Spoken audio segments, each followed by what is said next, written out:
Niliuliza swali hapa linasema kuisha kwa uteute kwenye viungo kunasababishwa na nini? Hili limekuwa ni jambo ambalo linawakumba watu wengi sasa hivi, changamoto ya kuweza kuishiwa kiwango cha uteute katika sehemu za viungo.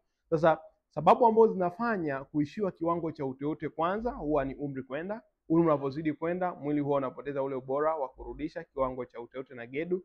Lakini pili, kuna masuala ya ajali. Lakini tatu, huwa ni aina ya vyakula ambavyo mtu anakuwa anatumia mara kwa mara. Lakini pia kuna swala la urithi kiweza kujitokeza, huwa linachangia hilo swala. Lakini kitu kingine ni uzito kupita kiasi kubwa.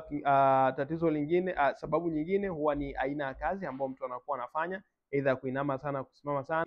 Hivyo ndio vyanzo ambao huwa vinasababisha katika sehemu za joint kuweza kuishiwa kile kiwango cha uteute na gegedu. Kwa hiyo kama ni mtu mmoja hapo ambao umeishiwa kiwango cha uteute na gedu, unaweza ukatafuta moja kwa moja na tukakushauri, na unaweza ukashare hii video kwa wengine kwa ajili ya kujifunza.